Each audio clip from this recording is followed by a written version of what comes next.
Hi guys! This is Maine Cooks.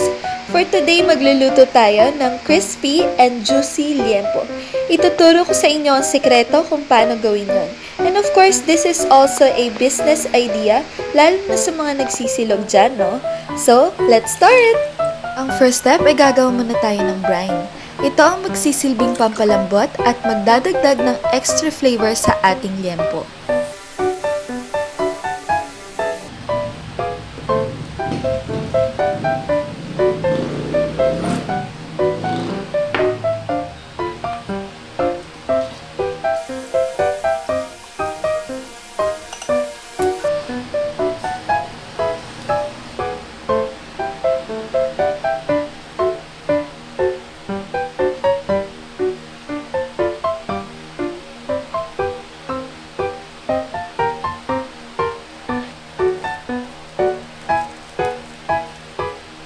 Hindi tayo magpapakulo, pero ibababad natin to overnight para ma-achieve natin yung sobrang lambot na texture ng liempo. After overnight ng pagbabad sa brine, ready na ang ating liempo. Of course, pupunasan muna natin ito with cloth or paper towel para maiwasan ng pagtalsik pag pinrito na natin.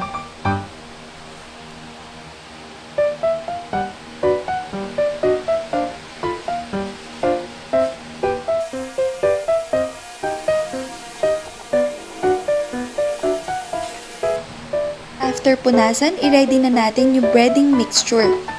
Maglagay lang ng 1 cup of flour, asin, at paminta sa isang plato.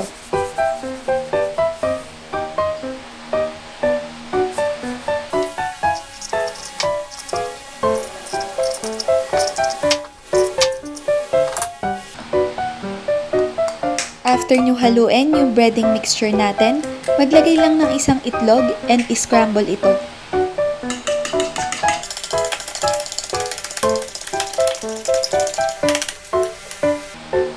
Para sa breading ng ating liempo, ang first step ay ilagay muna sa breading mixture, then ididip sa egg, then back to the breading mixture. Ito ang sikreto sa crispy na liempo.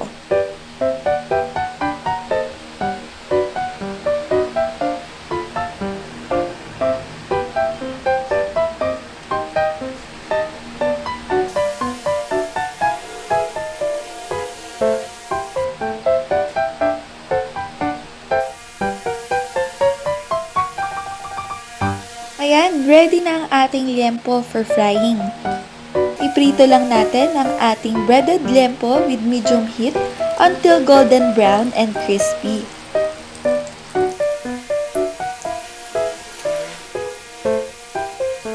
So far, hindi naman po tumalsik ang mantika sa akin dahil pinunasan ko ito mabuti after i-brine.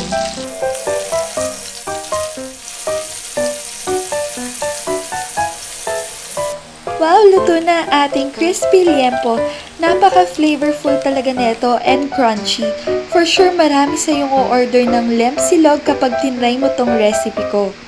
And syempre, perfect na partner din yan with Java rice. Nasa description box below kung paano gumawa ng masarap na Java rice. And that's it for today's video. Sana nagustuhan niyo yung recipe ko and sana nakapagbigay din ako ng food business idea.